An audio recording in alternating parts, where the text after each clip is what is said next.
लेंगे 4 तारीख को, तो वो किस बेस पे देंगे रिजल्ट? नॉर्मलाइजेशन ही या फिर कोई तकनीक है उनके पास? इसरो से कोई ऐसा टेक्निक वो आविष्कार करवाए हैं तो हमें बताएं, क्योंकि हमें तो जहाँ तक नॉलेज है, जहाँ तक हमारे जो गुरुजन है वो बता रहे नॉर्मलाइजेशन के आधार पे ही रिजल्ट दिया जा सकता है, क्योंकि हम दोनों का क्वेश्चन अलग होगा। जब क्वेश्चन अलग होगा तो आप रिजल्ट कट ऑफ किस आधार पे निकालोगे? कहना है कि जो 4 तारीख का पेपर होने वाला है वो नॉर्मलाइजेशन के हिसाब से उठाया जाएगा। जिस चीज़ पे आप बोले हो, डिनाई किए हो कि हम नॉर्मलाइजेशन नहीं करेंगे, आप उसी चीज़ को अपना रहे हो। जब आप अपनी बात पे अडिग नहीं हो तो फिर हम कैसे भरोसा करें कि हमारा जो मतलब जो पद है अधिकारी, जो हमारा जो वैकेंसी आया है वो एक सुरक्षित अध्यक्ष के हाथ में है? नहीं, आप पहले भी बहुत सारे आपराधिक मामलों में आप संलग्न हैं, ठीक है, चलो वो भी हटा दिया, लेकिन अभी भी आप जो कर रहे हो ना वो किसी एंगल से सही नहीं है। अगर आप सही हो तो आप सामने आइए, अभी तक आप सामने नहीं आए हो, बस आप एक बाबू परीक्षा परिसर का एग्जाम का डेट घोषित कर दिए, हो गया। हम लोग क्या हैं? बाबू परीक्षा परिसर जो है उसमें 1-2 बच्चा नहीं था, 12,000 बच्चा था, 23 सेंटर के बराबर, जो 23 सेंटर के बराबर है, जिले के बराबर। तो हमारे साथ तो नाइंसाफी हो गया कि एक परीक्षा भवन का हम लोग कैंसिल किए हैं, तो ये कहना आपके लिए मूर्खता है, और या तो आप हमें मूर्ख समझ रहे हैं। आप सच तक देख रहे हो और मैं आपके साथ विष्णु पांडे। तो आज बीपीएससी 17 का जो आंदोलन चल रहा है वो चौथा दिन है। अब भूख हड़ताल पे भी स्टूडेंट बैठ गए, अभी तक कुछ नहीं हुआ है, लेकिन आपको बता देना चाहते हैं कि जैसे बापू सेंटर कैंसिल हो गया उसका रीडेट भी 4 जनवरी को आ गया है। हमारे संतु सर हैं, 4 दिन से लगे हुए हैं और यहीं बैठे हुए हैं स्टूडेंटों के साथ। इनसे जानने का कोशिश करेंगे कि चौथा दिन आज बैठे हैं, क्या कुछ कह रहे हैं। सबसे पहले आपका स्वागत है सर। बहुत बहुत धन्यवाद। 4 दिन से यहाँ पे हैं सर, क्या कुछ लगता है कि होने वाला है? बिल्कुल होगा, 100% होगा, हम लोग को विश्वास है, बिल्कुल होगा। बापू सेंटर के लिए आवाज़ उठा रहे थे, अब उसका रीडेट भी आ गया। नहीं, बापू सेंटर के लिए हम लोग का कोई आवाज़ नहीं था, वो तो सबके सामने है। मेरा आवाज़ पूरी, हम लोग की आवाज़ पूरी परीक्षा के लिए है। बापू सेंटर की तो हम लोग की बात ही नहीं कर रहे थे, वो तो पूरा का पूरा जो है सबके सामने दिख रहा है। बिहार के सभी सेंटरों पे कहीं ना कुछ गड़बड़ी है, उसके लिए हम लोग का आवाज़ उठ रहा है। क्या लगता है सर, बापू सेंटर के रीडेट आने के बाद पूरा री एग्जाम लिया जाएगा पूरे बिहार में? नहीं, वो एग्ज़ाम जब भी होगा तो पूरा एग्ज़ाम एक ही साथ होगा, 4 वाला कोई नोटिस का बहुत ज़्यादा मानी नहीं रखता। कब तक महाआंदोलन चलेगा सर?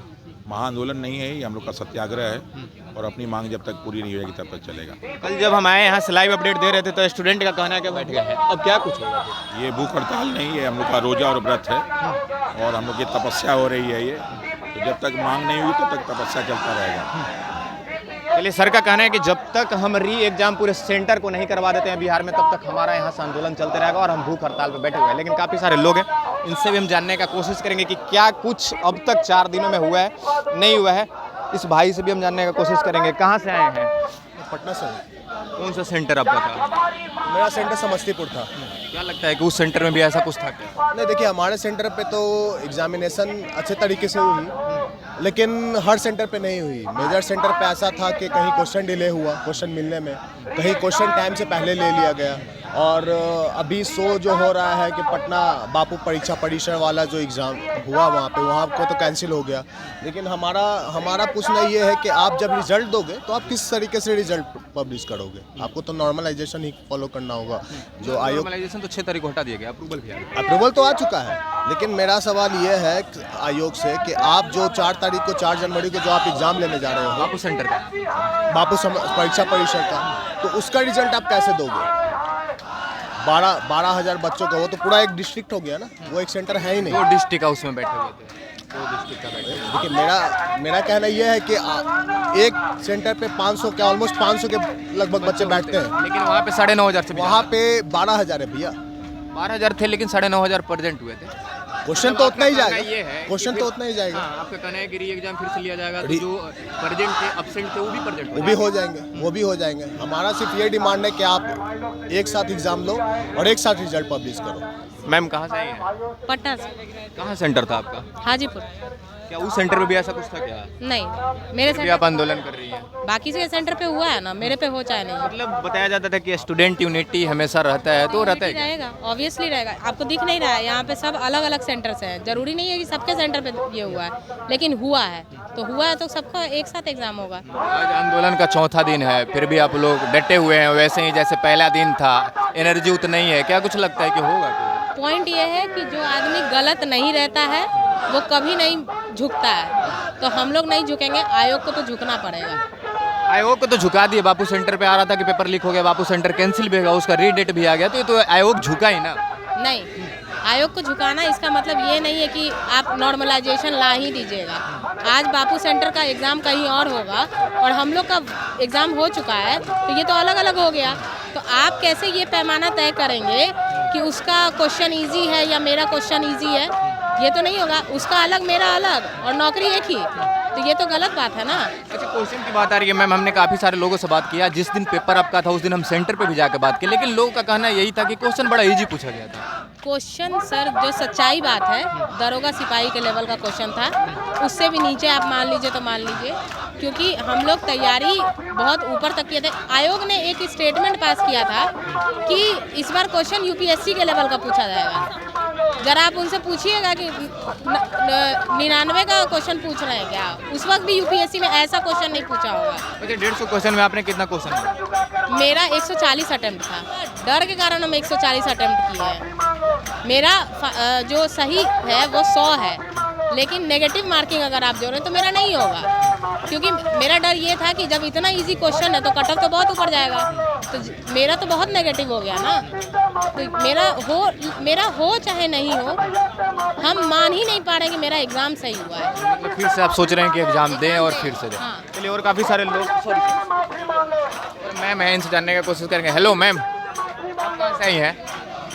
आ रहा हूँ, निकाल लीजिए ना, पता ही नहीं चल आ रहा हूँ। रहा। आपका सेंटर भी कुछ ऐसा है क्या? नहीं, बट सेंटर आउट मतलब बहुत ही आउटर में दिया था, जहाँ पे ढंग से पानी भी पीने का व्यवस्था नहीं था और अंदर भी पानी पीने का कोई व्यवस्था नहीं था, नॉर्मल वो टंकी वाला पानी ही था।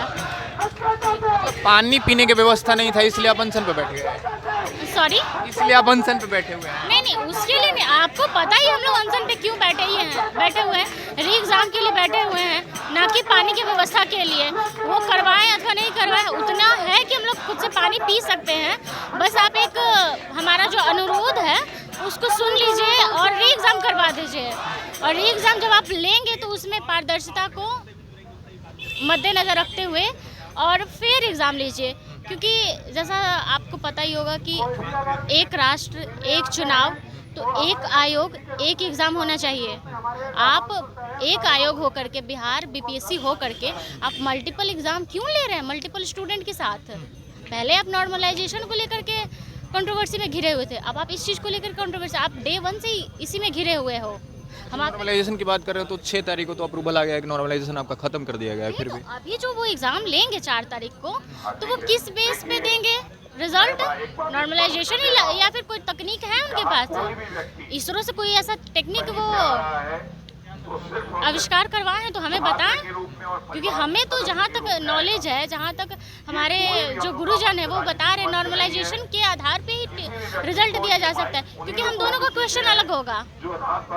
जब क्वेश्चन अलग होगा तो आप रिजल्ट कट ऑफ किस आधार पे निकालोगे? कहना है कि जो 4 तारीख का पेपर होने वाला है नॉर्मलाइजेशन के हिसाब से उठाया जाएगा। जिस चीज़ पे आप बोले हो, डिनाई किए हो कि हम नॉर्मलाइजेशन नहीं करेंगे, आप उसी चीज़ को अपना रहे हो। जब आप अपनी बात पे अडिग नहीं हो तो फिर हम कैसे भरोसा करें कि हमारा जो मतलब जो पद है, अधिकारी जो हमारा जो वैकेंसी आया है वो एक सुरक्षित अध्यक्ष के हाथ में है? नहीं, आप पहले भी बहुत सारे आपराधिक मामलों में आप संलग्न हैं, ठीक है, चलो वो भी हटा दिया, लेकिन अभी भी आप जो कर रहे हो ना वो किसी एंगल से सही नहीं है। अगर आप सही हो तो आप सामने आइए, अभी तक आप सामने नहीं आए हो, बस आप एक बाबू परीक्षा परिसर का एग्जाम का डेट घोषित कर दिए, हो गया। हम लोग क्या हैं? बापू परीक्षा परिसर जो है उसमें 1-2 बच्चा नहीं था, 12,000 बच्चा था, 23 जिसको सेंटर के बराबर, जो 23 सेंटर के बराबर और 2 जिले के है, बराबर। तो हमारे साथ तो नाइंसाफी हो गया। कि एक परीक्षा भवन का हम लोग कैंसिल किए हैं, तो ये कहना आपके लिए मूर्खता है, और या तो आप हमें मूर्ख समझ रहे हैं, क्योंकि उसमें लगभग 23 सेंटर शामिल है और 2 जिला के बराबर है, तो 2 जिला का एग्जाम आप ले रहे हो और आप कैसे कह रहे हो कि फेयर एग्जाम ले रहे हो? अगर मान लीजिए कि उसका पेपर टफ आया, हमारा पेपर इजी है, तो उसके साथ नाइंसाफी हुआ। हमारा पेपर इजी है और उनका पेपर हमसे भी इजी आ गया, तो हमारे साथ नाइंसाफी है। एक बात बता रहे हैं आप, एक क्वेश्चन आप यहाँ पे कर दिया। आप बोल रहे हैं कि जो 4 तारीख एग्जाम होने वाला है उनके साथ नाइंसाफी होगा, अगर क्वेश्चन टफ पूछ दिया तो। हाँ। लेकिन वो सब तो तैयारी कर रहे हैं, लेकिन बैठे हुए आंदोलन पे आप हैं। देखिए, वो सब तैयारी कितना भी कर रहे हो, हमारा अगर इजी, देखिए हमारा अगर इजी क्वेश्चन है तो कट ऑफ तो हमारा ऊपर जाएगा ना। कट ऑफ तो एक ही है, भले कितना भी आप एग्जाम लीजिए, कट ऑफ तो एक ही रहेगा। आपका कट ऑफ ऊपर जाएगा, फिर भी आपका सिलेक्शन हो जाएगा। ये हम बात कह रहे हैं कि सिलेक्शन का बात ही नहीं है। जब आप 4 आदमी से 4 सवाल पूछेंगे तो वो तो पैमाना आप कैसे सेट कीजिएगा कि कौन सा इजी है, कौन सा हार्ड है? आप कैसे बताइएगा कि बैटल ऑफ बक्सर इजी है कि बैटल ऑफ हल्दीघाटी इजी है? आप कैसे? तो आखिर तो आप नॉर्मलाइजेशन लाए ना।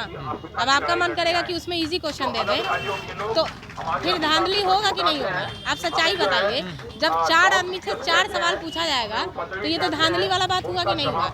और ये बात आयोग मान नहीं रहा है। क्यों नहीं मान रहा है? इतना आदमी पागल है। यहाँ पे बीपीएससी का सब तैयारी करता है। बीपीएससी एक उच्च लेवल का एग्जाम है, बिहार का सबसे बड़ा एग्जाम है। अब वो सही से नहीं ले पा रहे हैं। अब वो एक छोटा सा एग्जाम है, वो से हम लोग पढ़ाई करें कि एग्जाम के बारे में सोचें। आप सोचिए, कैलेंडर जारी हुआ था ना कि 30 सितंबर को एग्जाम होगा। इस साल क्यों नहीं हुआ 30 सितंबर को एग्जाम? क्यों डेट आगे बढ़ा? जब 2 साल 30 सितंबर को एग्जाम होता है, इस साल क्यों नहीं हुआ? ये बात है ना। अच्छा, एक और क्वेश्चन रहेगा। 4था दिन आंदोलन का है, बैठे हुए हैं 4 दिनों से। क्या कुछ लगता है कि अगर आगे बैठे हुए रहेंगे, आगे बैठे रहेंगे तो कुछ हो सकता है क्या? बिल्कुल होगा और होना ही चाहिए और होगा। काफी सारे लोगों से हम बात कर रहे हैं, तो जो पहला दिन एनर्जी देख रहे थे वो 4था दिन भी एनर्जी उनका बिल्कुल होगा ही, क्योंकि हम सच के लिए लड़ रहे हैं, अपने हक के लिए लड़ रहे हैं। जब बात अपने हक पे आती है ना, तो एनर्जी दिखेगा ही दिखेगा। हाँ बिल्कुल। कब तक बैठे रहेंगे? जब तक आयोग के कान में चला नहीं जाता है ना, तब तक बैठे रहेंगे। क्योंकि अगर वो बहरे हैं तो हम जब एकजुट होकर के हल्ला बोल करेंगे ना, तो उनको सुनना ही पड़ेगा और वो सुन के रहेंगे। अच्छा, 4 दिन से आप लड़ाई कर रहे हैं, अपने लिए लड़ रहे हैं, कुछ मिला अभी तक हमको? ये मिला, आयोग पे प्रेशर बना। 4 दिन के भीतर उन्होंने 2 बार नोटिफिकेशन जारी किया बापू परीक्षा परिसर को लेकर के। तो अगर उनके पर प्रेशर नहीं होता। बापू परीक्षा परिसर के आप जो बोल रहे हैं कि नोटिस 2 बार जारी किया, आपके यहाँ आंदोलन बैठने के पहले वो कैंसिल हो चुका था पेपर वहाँ का। वो हमारी मांग पे ही वो परीक्षा परिसर, क्योंकि वो तो ये बोल रहे थे कि ये रहा क्वेश्चन पेपर, इसको फाड़ के दिखाइए, और वो तुरंत वहीं पे फटता है, लाइव फटता है। और उसके बाद जब पत्रकार से पूछते हैं कि सर वहाँ पे धांधली हुआ है, इस तरीके से बच्चे जो हैं क्वेश्चन लड़ाते हुए बाहर निकले हैं, तो आप कैसे बोल रहे हैं कि वहाँ पे अच्छे से एग्जाम हुआ है? तो वो पत्रकार से काउंटर क्वेश्चन कर रहे हैं, आप बताइए वहाँ पे धांधली कैसे हुआ? क्या एक गौरवान्वित पद पे बैठे हुए एक अध्यक्ष को ये कहते हुए शोभा देता है? कहीं से शोभा नहीं देता है। आप हमें नॉन सीरियस कर रहे हैं, तो फिर आप किस तरीके का सीरियस बात कर रहे हैं?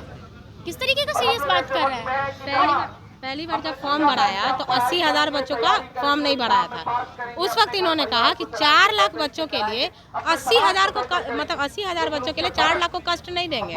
ठीक है, आज 4 लाख बच्चों में से 12,000 बच्चों के लिए आप 4 लाख बच्चों को कष्ट दे रहे हैं ना, तो आप तो अपने ही बात पे कंट्राडिक्ट कर रहे हैं।